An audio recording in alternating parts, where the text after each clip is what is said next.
एक समय सभी नवग्रहों सूर्य, चंद्र, मंगल, बुध, बृहस्पति, शुक्र, शनि, राहु और केतु में विवाद छिड़ गया कि इनमें सबसे बड़ा कौन है। सभी आपस में लड़ने लगे और कोई निर्णय न होने पर देवराज इंद्र के पास निर्णय कराने पहुंचे। इंद्र इससे घबरा गए और इस निर्णय को देने में अपनी असमर्थता जताए, परंतु उन्होंने कहा कि इस समय पृथ्वी पर राजा विक्रमादित्य हैं, जो कि अति न्यायप्रिय हैं। वे ही इसका निर्णय कर सकते हैं। सभी ग्रह एक साथ राजा विक्रमादित्य के पास पहुंचे और अपना विवाद बताया, साथ ही निर्णय के लिए कहा। राजा इस समस्या से अति चिंतित हो उठे, क्योंकि वे जानते थे कि जिस किसी को भी छोटा बताया वही कुपित हो उठेगा। तब राजा को एक उपाय सूझा। उन्होंने स्वर्ण, रजत, कांस्य, पीतल, सीसा, रांगा, जस्ता, अभ्रक और लौह से 9 सिंहासन बनवाए और उन्हें इसी क्रम से रख दिए। फिर उन सबसे निवेदन किया कि आप सभी अपने अपने सिंहासन पर स्थान ग्रहण करें। जो अंतिम सिंहासन पर बैठेगा वही सबसे छोटा होगा। इस अनुसार लौह का सिंहासन सबसे बाद में होने के कारण शनिदेव सबसे बाद में बैठे, तो वही सबसे छोटे कहलाए। उन्होंने सोचा कि राजा ने ये जानबूझकर किया है। उन्होंने कुपित होकर राजा से कहा, राजा, तू मुझे नहीं जानता। सूर्य 1 राशि में 1 महीना, चंद्रमा 2.25 महीना 2 दिन, मंगल 1.5 महीना, बृहस्पति 13 महीने व बुध और शुक्र 1 महीने विचरण करते हैं, परंतु मैं 2.5 से 7.5 साल तक रहता हूँ। बड़े बड़ों का मैंने विनाश किया है। श्री राम की 7.5 आने पर उन्हें वनवास हो गया। रावण की आने पर उसकी लंका को बंदरों की सेना से परास्त होना पड़ा। अब तुम सावधान रहना। ऐसा कहकर कुपित होते हुए शनिदेव वहां से चले गए। अन्य देवता खुशी खुशी चले गए। कुछ समय बाद राजा की 7.5 आई। तब शनि देव घोड़ों के सौदागर बनकर वहां आए। उनके साथ कई बढ़िया घोड़े थे। राजा ने ये समाचार सुन अपने अश्वपाल को अच्छे घोड़े खरीदने की आज्ञा दी। उसने कई अच्छे घोड़े खरीदे व एक सर्वोत्तम घोड़े को राजा को सवारी हेतु दिया। राजा ज्यों ही उस पर बैठा, वह घोड़ा सरपट वन की ओर भागा। भीषण वन में पहुंच वह अंतर्धान हो गया और राजा भूखा प्यासा भटकता रहा। तब एक ग्वाले ने उसे पानी पिलाया। राजा ने प्रसन्न होकर उसे अपनी अंगूठी दी। वह अंगूठी देकर राजा नगर को चल दिया और वहां अपना नाम उज्जैन निवासी वीका बताया। वहां एक सेठ की दुकान में उसने जल इत्यादि पिया और कुछ विश्राम भी किया। भाग्यवश उस दिन सेठ की बड़ी बिक्री हुई। सेठ उसे खाना इत्यादि कराने खुश होकर अपने साथ घर ले गया। वहां उसने एक खूंटी पर देखा कि एक हार टंगा है, जिसे खूंटी निगल रही है। थोड़ी देर में पूरा हार गायब था। तब सेठ ने आने पर देखा कि हार गायब है। उसने समझा कि वीका ने ही उसे चुराया है। उसने वीका को कोतवाल के पास पकड़वा दिया। फिर राजा ने भी उसे चोर समझकर हाथ पैर कटवा दिए।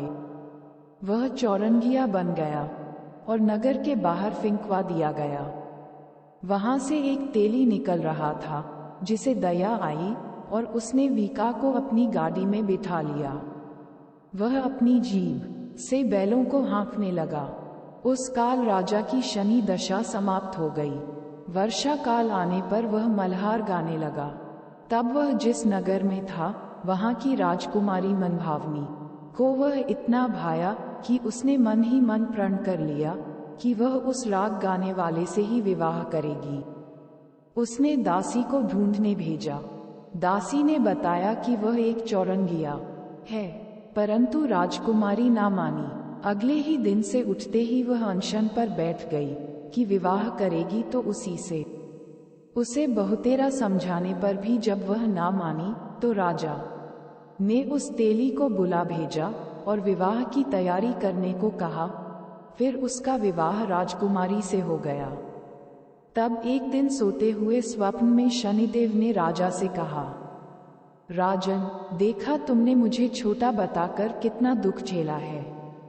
तब राजा ने उनसे क्षमा मांगी और प्रार्थना की कि हे शनिदेव, जैसा दुख मुझे दिया है किसी और को ना दें। शनिदेव मान गए और कहा, जो मेरी कथा और व्रत कहेगा उसे मेरी दशा में कोई दुख ना होगा। जो नित्य मेरा ध्यान करेगा और चींटियों को आटा डालेगा उसके सारे मनोरथ पूर्ण होंगे। साथ ही राजा को हाथ पैर भी वापस दिए। प्रातः आंख खुलने पर राजकुमारी ने देखा तो वह आश्चर्यचकित रह गई। वीका ने उसे बताया कि वह उज्जैन का राजा विक्रमादित्य है। सभी अत्यंत प्रसन्न हुए। सेठ ने जब सुना तो वह पैरों पर गिरकर क्षमा मांगने लगा। राजा ने कहा कि वह तो शनिदेव का कोप था, इसमें किसी का कोई दोष नहीं। सेठ ने फिर भी निवेदन किया कि मुझे शांति तभी मिलेगी जब आप मेरे घर चलकर भोजन करेंगे। सेठ ने अपने घर नाना प्रकार के व्यंजनों से राजा का सत्कार किया। साथ ही सबने देखा कि जो खूंटी हार निगल गई थी वही अब उसे उगल रही थी।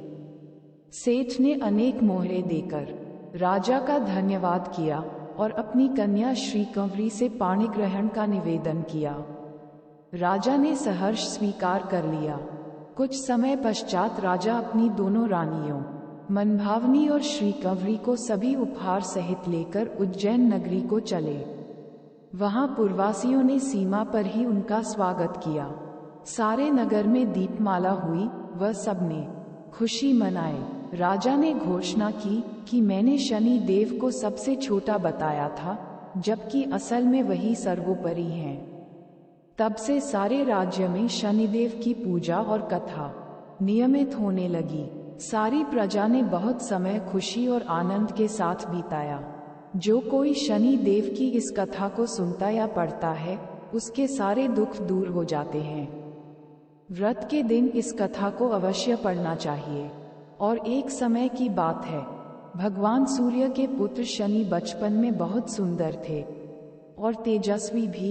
इनकी सुंदरता को देखते हुए गंधर्व ने अपनी पुत्री कंकाली के साथ शनि देव का विवाह करा दिया। लेकिन अत्यंत सुंदर होने के कारण इंद्र की सभा के अप्सरा अक्सर इन्हें देखने जाया करती थी। इन अप्सरा को देखकर कई बार शनि देव उन पर मोहित हो गया। ये बात गंधर्व पुत्री कंकाली को अच्छी नहीं लगती थी। तब गंधर्व पुत्री कंकाली ने अपने पति शनिदेव को ये श्राप दे दिया कि आज के पश्चात आप सुंदरता को खोकर बदसूरत हो जाए और आपकी दृष्टि हमेशा नीचे की तरफ रहे। अगर आप सीधी दृष्टि से किसी की तरफ देखते हैं तो उस पर 7.5 का प्रभाव पड़ जाएगा। तब शनिदेव भगवान शिव की घोर तपस्या के पश्चात भगवान शिव प्रसन्न हुए और बोले, हे सूर्यपुत्र शनिदेव वर मांगो। तब शनिदेव बोले, ये सदा शिव शंभु हम पर कृपा करके हमें सृष्टि पर सीधे देखने के लिए वर दीजिए। भगवान शिव बोले, जो व्यक्ति शनिवार के दिन पीपल के नीचे तेल चढ़ेगा उस पर तुम्हारे पड़ने वाले को दृष्टि शुभ दृष्टि में बदल जाएगी। इसीलिए शनिवार के दिन पीपल के नीचे शनिदेव की पूजा होती है। इसी तरह की आध्यात्मिक कहानी या भक्ति भाव या आरती के लिए हमारे चैनल A2Z ग्रोथ को सब्सक्राइब करें और इस वीडियो को लाइक करें। भगवान के चरणों में अपनी प्रार्थना अर्पण करें।